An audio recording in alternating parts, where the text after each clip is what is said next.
고맙습니다. 한 사람이 인생을 마감함에 있어 이보다 더 멋진 장면이 어디 있을까 생각해 봅니다. 요셉은 성경에 등장하는 인물 중에 온전한 사람의 한 명으로 손꼽힐 수 있는 그런 존재이었습니다. 그의 삶도 고난투성이었고 어려움과 시련 속에 있었지만 불평불만하지 않고 충실하게 살아낸 인물이었습니다.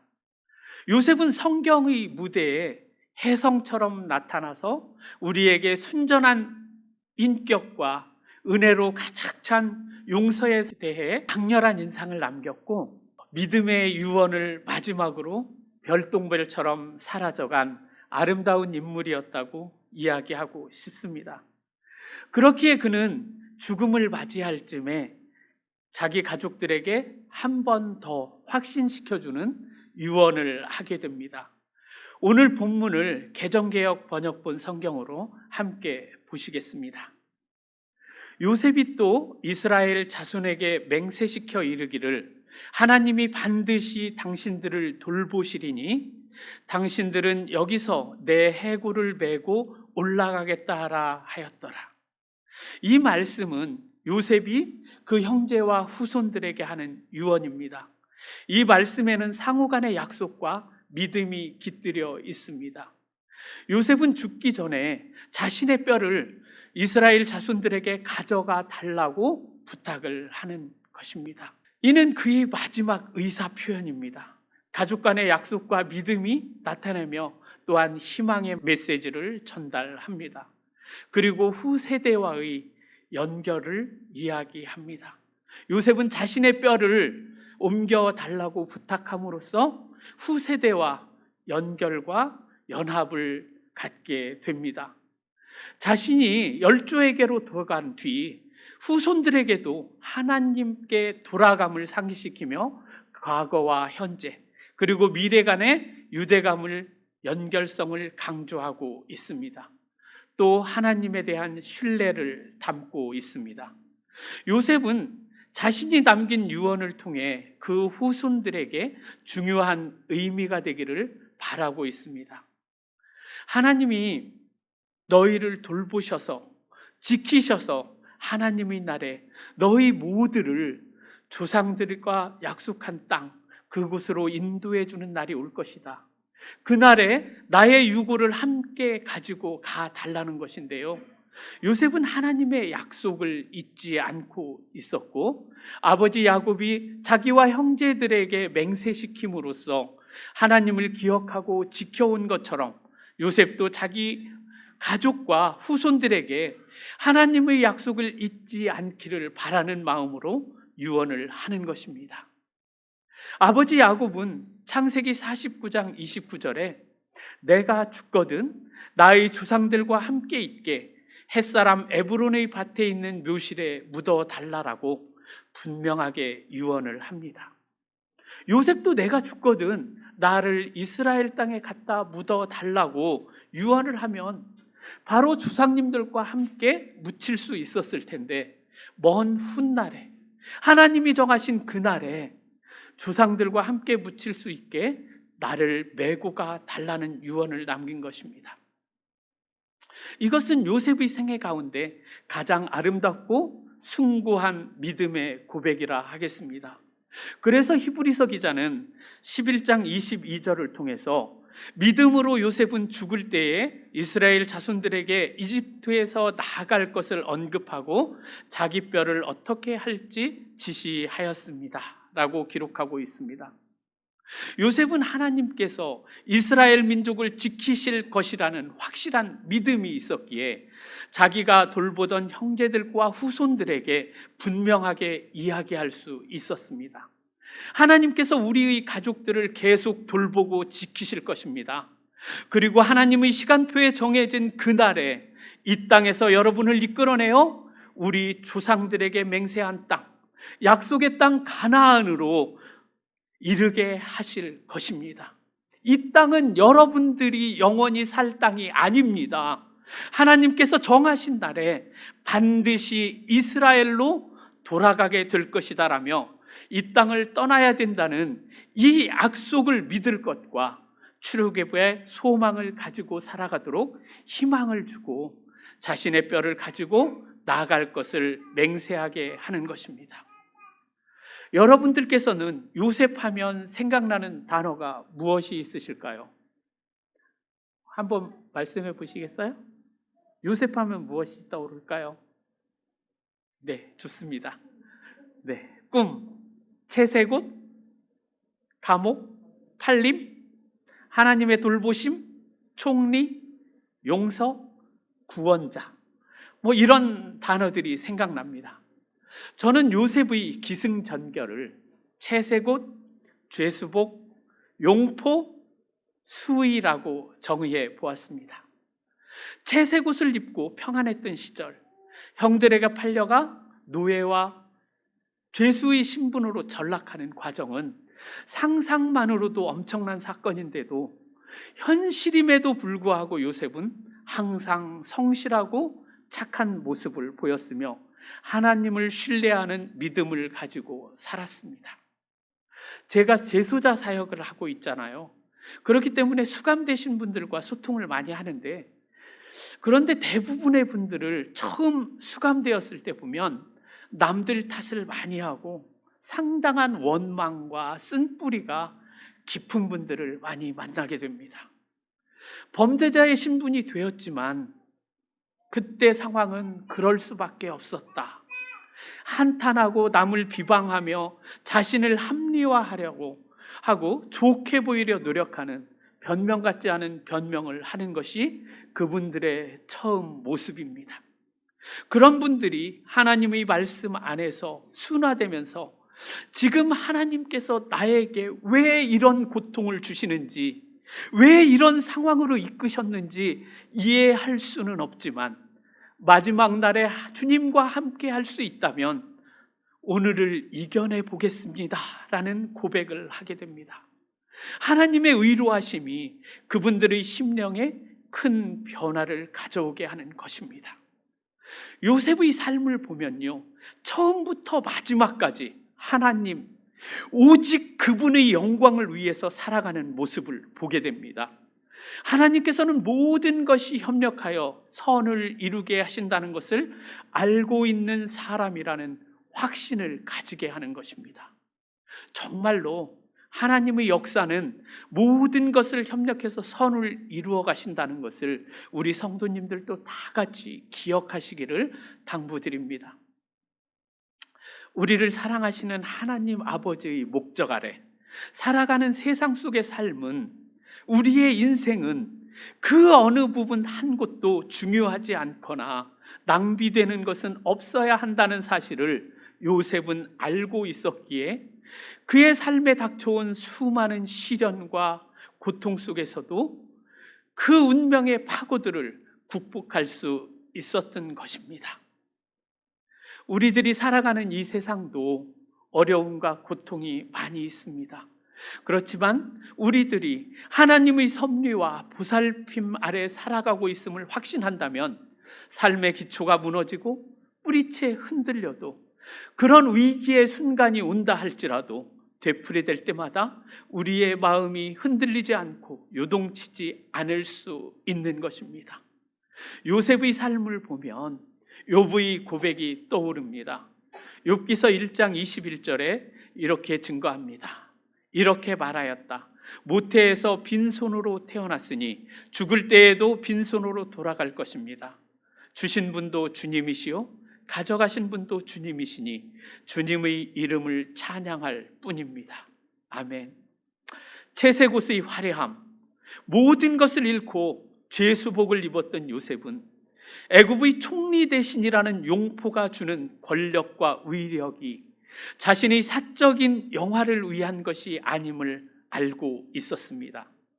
요셉은 하나님께서 자신을 총리로 세운 목적을 정확히 알고 실천한 것입니다. 형제들보다 앞서 애국에 미리 내려보내시고 민족을 구원할 준비를 시키셨던 것인데, 사사로이 자신의 유익을 위해서거나 복수를 위해서 사용해서도 안 되고 사용할 수도 없다는 사실을 일찍이 알고 있었기에 하나님께서 주신 권세는 마지막까지 하나님을 위해 사용하겠다는 믿음의 기반을 하여 요셉의 채색옷이 죄수복으로 바뀌는 결정적인 역할을 한 형님들을 용서할 수 있었던 것입니다. 지난 4주 동안 담임 목사님께서 주기도문 강해를 하시며 용서에 대해서 말씀을 해 주셨지만, 용서가 얼마나 어렵고 힘든 것인지는 우리 자신들의 삶을 통해서 더 잘 알고 있습니다. 사랑하는 것이 쉬울까요? 용서하는 것이 쉬울까요? 사랑하는 것이 쉽다. 용서하는 것이 쉽다. 아무 생각 없다. 네. 다 반응이 참 없으신데요. 많은 분들이 용서는 해도 사랑은 못하겠다라고 말씀을 하십니다. 특히나 가까운 사람, 내 주변에 있는 사람인 경우 안 보고 살면 되지, 그게 용서지 뭐, 그게 사랑이지 뭐 다른 거 있나 라고 말씀하시기도 하십니다. 요셉이 13년간 노예로 옥살이로 살아가면서 형님들을 안 보고 살았으니까 괜찮았을까요? 아니었을 것입니다. 창세기 기자는 41장 51, 2절을 통해서 이렇게 증거합니다. 요셉은 하나님이 나의 온갖 고난과 아버지 집 생각을 다 잊어버리게 하셨다 하면서 맏아들의 이름을 므낫세라고 지었다. 둘째는 내가 고생하던 이 땅에서 하나님이 자손을 번성하게 해 주셨다 하면서 그 이름을 에브라임이라고 지었다라고 기록하고 있습니다. 이것은 애굽에서의 삶이 힘들고 고통스러웠으며 온갖 고난이 있었다라는 말입니다. 또 아버지와 고향을 계속 생각하며 그리워하며 살아왔다는 이야기입니다.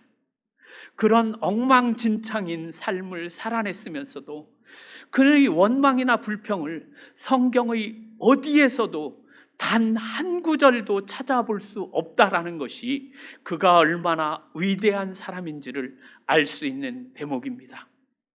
하나님의 마음을 품을 때 비로소 모든 것이 협력하여 선을 이루게 되어 있다라는 것을, 용서라는 것이 가능해진다는 것을 볼 수 있습니다.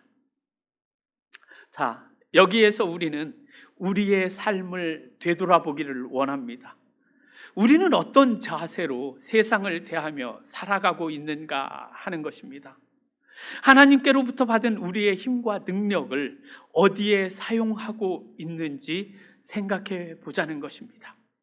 삶이 조금만 고달파도 지치고 낭망하여 쓰러져 있지는 않는지, 내가 조금 손해를 보았다고 화를 내고 분에 겨워하지는 않았는지, 힘과 권력이 있다고 해서 약자를 향하여 무차별적으로 휘두르지는 않았는지 돌아보자는 것입니다. 제가 지금 조금이라는 표현을 사용했다고 해서 조금이면 내가 참았지, 엄청나니까 못 참지 라고 말씀하지 마시고요.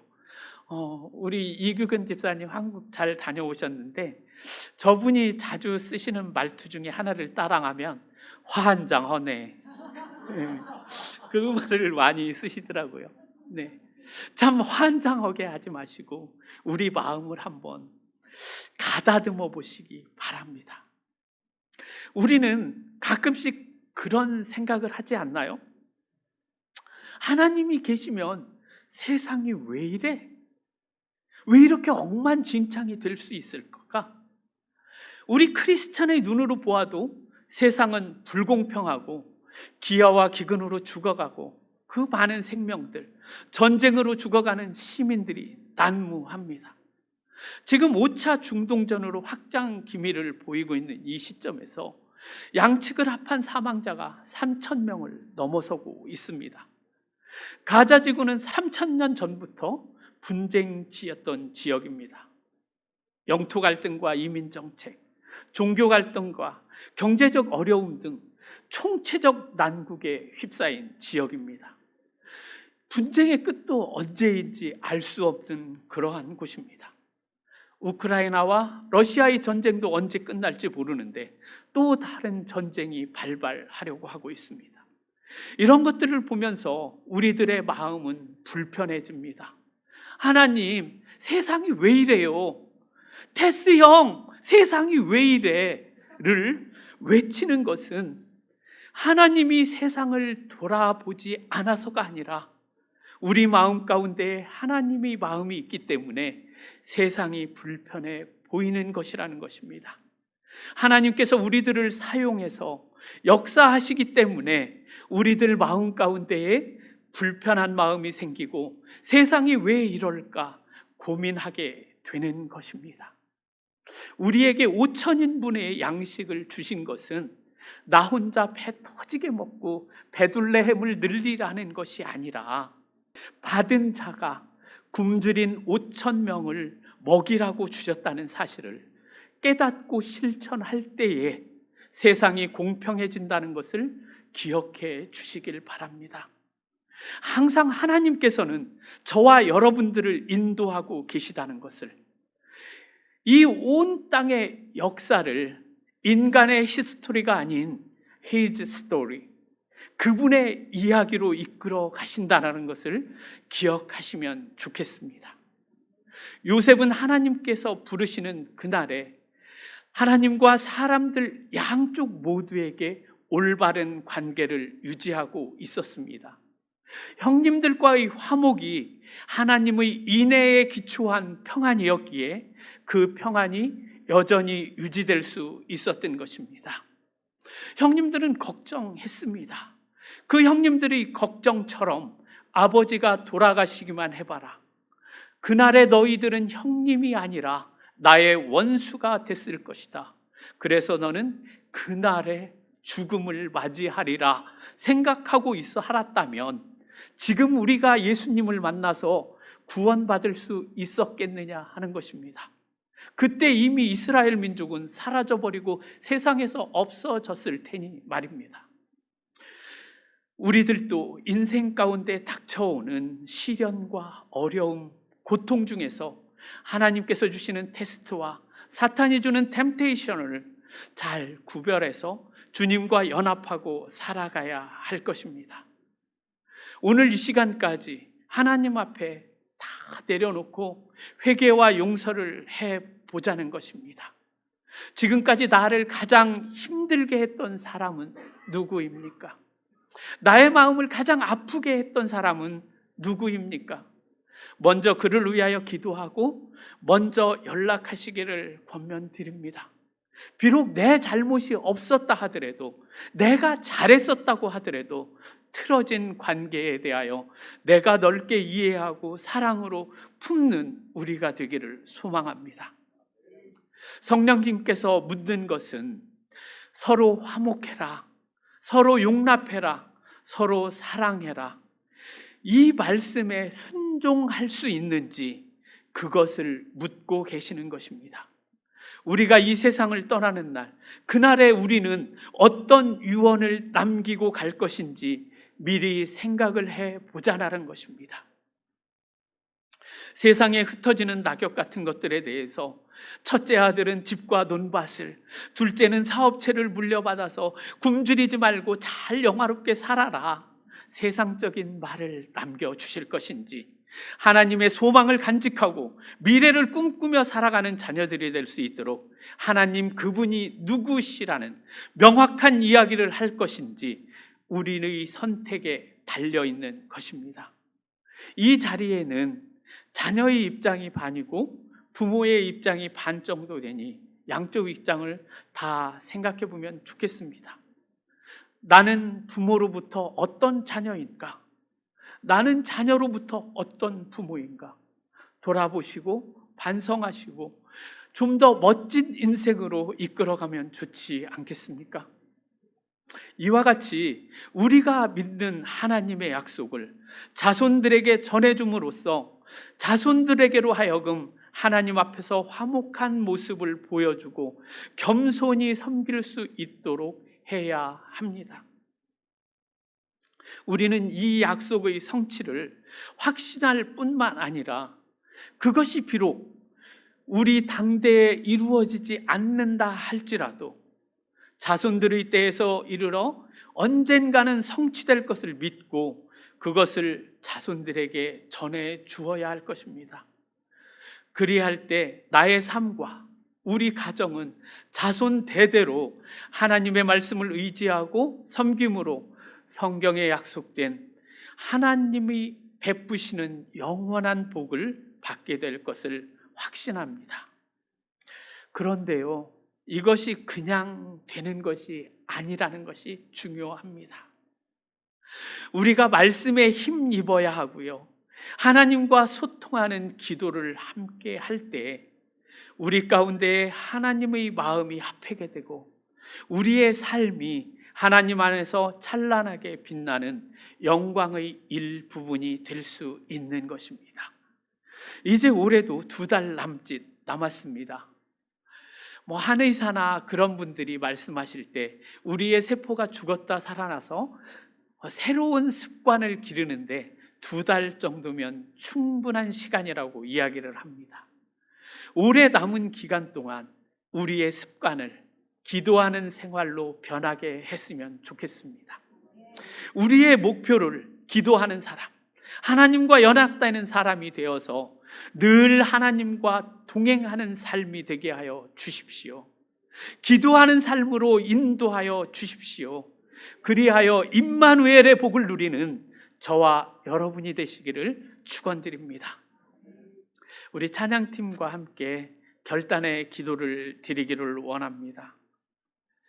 우리 함께 기도할 때 하나님, 주님이 주신 그 자리에서 부르신 곳에서 주님의 날까지 주님께 예배하고 따르는 우리가 되겠습니다 라는 결단과 또 중동 전쟁이 확전되지 않게 하고 더 이상의 희생자가 나오지 않게 하옵소서. 육신의 아픔으로 힘들어하는 성도님에게 건강을 허락하여 주시옵소서. 그리고 내 삶이 주님과 함께하는 삶이 되게 하여 주시옵소서. 세상의 고통을 나의 눈높이로 보지 않게 하시고 하나님의 관점에서 이 세상을 이해하게 해 주십시오. 우리 다 같이 기도하시겠습니다. 하나님, 우리의 머리로는 이해되지 않는 인생을 내 생각으로 해석하려 들지 말고 아버지 하나님의 구원의 역사를 믿음으로 해석되게 하여 주시고 이 세상을 바라보게 하여 주시옵소서. 우리 인생을 풀어나가게 하여 주시옵소서. 하나님 아버지, 오늘 요셉의 죽음을 통하여서 출애굽을 꿈꾸게 하시고 다시 가나안 땅을 바라보게 하고 있음을 보게 하셨사오니 우리의 삶 또한 먼 미래를 바라보고 죽음이 헛되이 되지 않고 구원의 역사가 되게 하시고 주님의 역사 안에 십자가를 삶을 살아가는 우리가 되게 하여 주시옵소서. 하나님 아버지, 우리가 무엇이건대 하찮은 티끌과 같은 저희들을 이 인생을 영원하신 하나님의 관점에서 역사를 바라보게 하시고 주님께 붙들린 삶에 되게 하시어 하나님의 말씀과 언약에 묶인 삶으로 이 세상으로부터 자유하는 인생이 되게 하여 주시옵소서. 세상 끝날까에 요셉처럼 멋진 인생을 살다가 주님 앞에 다다르는 우리가 되게 하여 주시옵소서. 마라나타 주 예수여 어서 오시옵소서. 오늘도 살아 역사하시는 우리 주님 예수 그리스도 이름으로 기도합니다. 아멘. 나는 예배하네. 어떤 상황에도 나는 예배하네. 우리 한 가지 한 번 더 기도했으면 좋겠어요.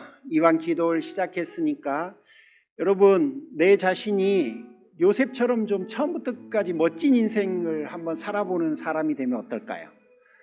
하나님, 내가 하나님과 벗하며 어떤 상황에 처하더라도 주를 의지하며 그렇게 인생 한번 살아보고 싶습니다. 한번 기도했으면 좋겠고요. 여러분, 우리는 해줄 수 있는 게 되게 많아요. 여러분 부모님들, 여러분 배우자들, 자녀들을 위해서 이 시간 한번 축복해 줬으면 좋겠어요.